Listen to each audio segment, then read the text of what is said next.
Hello every one, നമ്മളിന്ന് carrot ഹൽവയാണ് ഉണ്ടാക്കാനായിട്ട് പോകുന്നത്.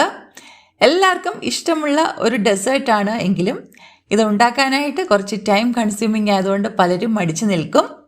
എന്നാൽ സമയമൊക്കെ ലാഭിച്ച് പെട്ടെന്ന് ഒരു ക്യാരറ്റ് ഹൽവ എങ്ങനെ ഉണ്ടാക്കാം എന്നാണ് നമ്മൾ ഇന്ന് വീഡിയോയിൽ കാണാനായിട്ട് പോകുന്നത്. ഒന്ന് രണ്ട് ടിപ്സൊക്കെ ഉണ്ട് എങ്ങനെ നമുക്കിത് പെട്ടെന്ന് ഉണ്ടാക്കിയെടുക്കാം, അതും ടേസ്റ്റിയോടെ എങ്ങനെ ഉണ്ടാക്കിയെടുക്കാം എന്നുള്ള ടിപ്സ് ഉണ്ട്. പിന്നെ ഇന്നത്തെ വീഡിയോ എല്ലാവർക്കും ഇഷ്ടപ്പെടുന്നതാണ്, അതുകൊണ്ട് ഇപ്പം തന്നെ ഒരു ലൈക്കൊക്കെ ഇട്ടേരും, ഒരു ലൈക്കും കമൻറ്റും ഒക്കെ ചെയ്യാം. വീഡിയോ ഒക്കെ ഒത്തിരി പേര് കാണുന്നുണ്ട്, എന്നാൽ ലൈക്ക് ചെയ്യാനും കമൻറ്റ് ചെയ്യാനും ഒക്കെ മറന്നു പോകുന്നുണ്ട്. അതൊക്കെ ഒരു സപ്പോർട്ടാണല്ലോ, കൂടുതൽ വീഡിയോ ചെയ്യുന്നതിന് വേണ്ടി നമുക്കൊരു പ്രചോദനമാകും. അതുകൊണ്ട് ലൈക്കും കമൻറ്റും ഒക്കെ ചെയ്യുക. പിന്നെ ആദ്യമായിട്ട് ആരെങ്കിലും നമ്മുടെ ചാനൽ ഇന്ന് കാണുന്നുണ്ടെങ്കിൽ ടേസ്റ്റി ആൻഡ് ഈസി റെസിപ്പീസിന് വേണ്ടിയിട്ട് ചാനൽ സബ്സ്ക്രൈബ് ചെയ്തിട്ട് കാണുക. അതുപോലെ കൂട്ടത്തിൽ ബെൽ ഐക്കൺ കൂടെ പ്രസ് ചെയ്ത് കഴിഞ്ഞാൽ നമ്മൾ അപ്ലോഡ് ചെയ്യുന്ന വീഡിയോസിൻ്റെ നോട്ടിഫിക്കേഷൻസും നിങ്ങൾക്ക് കിട്ടിക്കൊണ്ടിരിക്കുന്നതാണ്.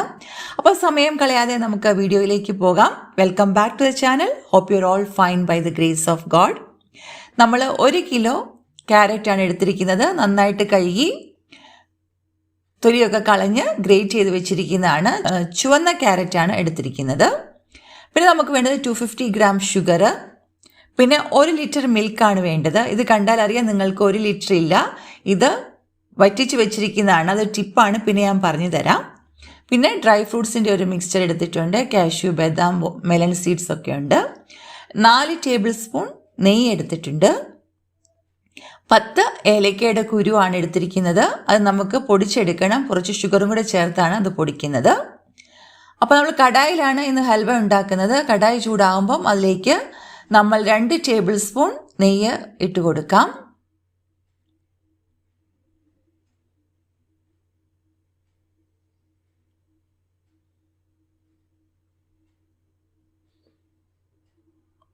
നെയ്യ് നന്നായിട്ട് ഉരുകി ചൂടായി കഴിയുമ്പം അതിലേക്ക് നമുക്ക് ഗ്രേറ്റ് ചെയ്ത് വെച്ചിരിക്കുന്ന ക്യാരറ്റ് ഇട്ട് കൊടുക്കാം.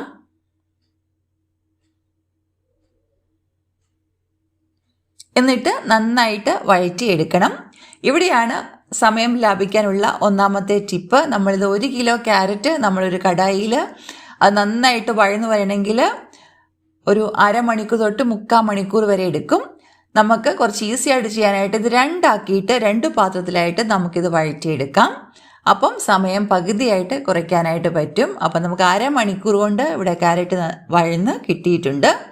2 പാനിൽ വഴറ്റിയോണ്ടാണ് ഇങ്ങനെ പെട്ടെന്ന് നമുക്ക് വഴന്ന് കിട്ടുന്നത്. നമ്മൾ 1 കിലോ ക്യാരറ്റ് ഗ്രേറ്റ് ചെയ്താണല്ലോ ചെയ്തത്, ഇപ്പോൾ ഇത് 1/4 ക്വാണ്ടിറ്റി ആയിട്ട് മാറിയിട്ടുണ്ട്. ഇടയ്ക്കിടയ്ക്ക് ഇളക്കി കൊടുത്ത് നന്നായിട്ട് ക്യാരറ്റ് വഴന്ന് അതിൻ്റെ കളറൊക്കെ മാറി ഡാർക്ക് കളറാകുന്നിടം വരെ ചെയ്യണം. പിന്നെ നമുക്ക് 1 ലിറ്റർ പാലാണ് ഒഴിച്ചു കൊടുക്കേണ്ടത്. നമ്മൾ നേരത്തെ പറഞ്ഞു ഇത് 1 ലിറ്റർ പാലില്ല, ഇത് 1 ലിറ്റർ പാല് നന്നായിട്ട് തിളപ്പിച്ച് കുറുക്കിയെടുത്തതാണിത്. അതും സമയം ലാഭിക്കാനുള്ള രണ്ടാമത്തെ ടിപ്പാണ്. നമ്മൾ ഈ ക്യാരറ്റിലോട്ട് 1 ലിറ്റർ മിൽക്ക് ഒഴിച്ച് അത് വറ്റി വരുമ്പോഴത്തേക്കിന് അത് പിന്നെ ഒരു 3/4 മണിക്കൂറോളം എടുക്കും. അതിന് പകരം നമുക്ക് നേരത്തെ സെപ്പറേറ്റ് ആയിട്ട് പാല് കാച്ചി കുറുക്കി വെക്കാവുന്നതാണ്. 1 ലിറ്റർ പാല് കുറുക്കി ഒരു 1/4 ആകുമ്പോൾ ആ പാലാണ് നമ്മളിപ്പം ചേർത്ത് വെച്ചിരിക്കുന്നത്. പിന്നെ ഒരു 5-10 മിനിറ്റ് മീഡിയം ഫ്ലെയിമിൽ അടച്ചു വെച്ച് നന്നായിട്ട് വേവിച്ചെടുക്കണം. പാലെല്ലാം നന്നായിട്ട് വറ്റി വരുന്നിടം വരെ അത് വഴറ്റി കൊടുക്കണം. അപ്പം സമയം ലാഭിക്കാനുള്ള 2 മെയിൻ ടിപ്സ് പറഞ്ഞു. ആദ്യം ക്യാരറ്റ് വഴറ്റുന്നത് 2 കടായിൽ വഴറ്റിയെടുക്കാം. അതുപോലെ തന്നെ പാല് നേരത്തെ തന്നെ കാച്ചി കുറുക്കി വെക്കാവുന്നതാണ്.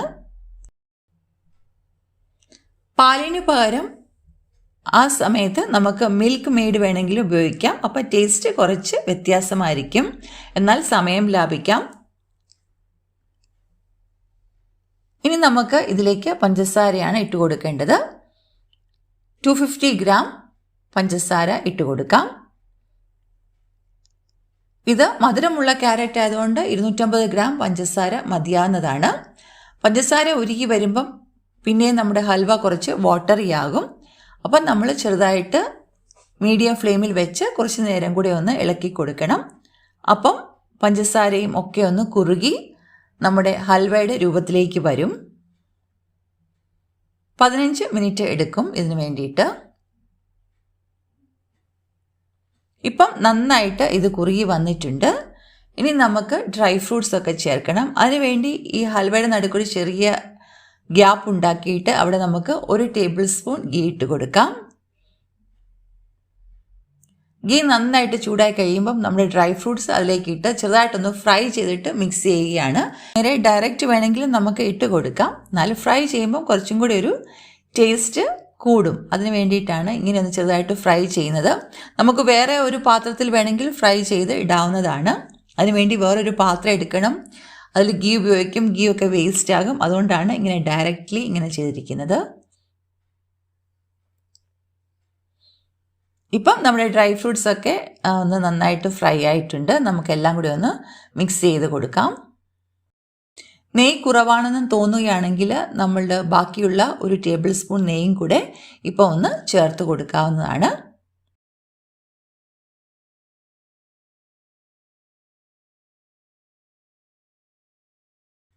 പിന്നെ നമ്മൾ പൊടിച്ചു വെച്ചിരിക്കുന്ന ഏലക്ക അവസാനമായിട്ട് ചേർത്ത് കൊടുക്കണം.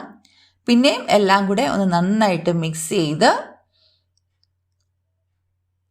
നമ്മുടെ പാത്രത്തിൻ്റെ സൈഡിൽ നിന്നൊക്കെ വിട്ടുവരുന്ന ഒരവസ്ഥയിൽ നമുക്കിത് വേറൊരു പാത്രത്തിലോട്ട് മാറ്റി സെറ്റ് ചെയ്യാനായിട്ട് വെക്കാം.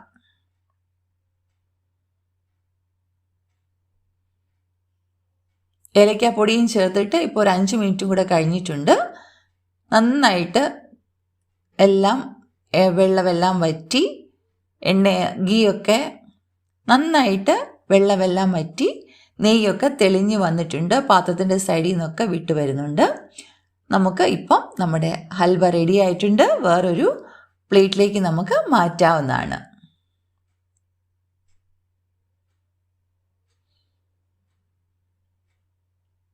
അപ്പോൾ ഇന്നത്തെ ഈ ക്യാരറ്റ് ഹൽവ റെസിപ്പി ഈസി ആയിട്ട് എങ്ങനെ ഉണ്ടാക്കാം എന്നുള്ള റെസിപ്പി നിങ്ങൾക്ക് ഇഷ്ടമായി എന്ന് കരുതുന്നു. അതിൻ്റെ കൂടെയുള്ള ടിപ്സും ഒക്കെ നിങ്ങൾക്ക് ഇഷ്ടമായെന്ന് കരുതുന്നു. നേരത്തെ പറഞ്ഞല്ലോ, ലൈക്കും കമൻറ്റും ഒക്കെ ചെയ്യണം. അതൊരു സപ്പോർട്ടാണല്ലോ. പിന്നെ പറഞ്ഞ പോലെ തന്നെ സബ്സ്ക്രൈബ് ചെയ്യാതെ കാണുന്നവരുണ്ടെങ്കിൽ സബ്സ്ക്രൈബ് ചെയ്ത് ബെൽ ഐക്കണും കൂടെ എനേബിൾ ചെയ്താൽ നോട്ടിഫിക്കേഷൻസും ടൈമിൽ കിട്ടിക്കൊണ്ടിരിക്കുന്നതാണ്. Thank you for watching today's video. ഉടൻ തന്നെ നമുക്ക് വേറെ ഒരു നല്ല വീഡിയോയുമായിട്ട് കണ്ടുമുട്ടാം. എല്ലാവരും സുഖമായും സന്തോഷമായും ഇരിക്കണം. May God bless you all with love, Merin teacher.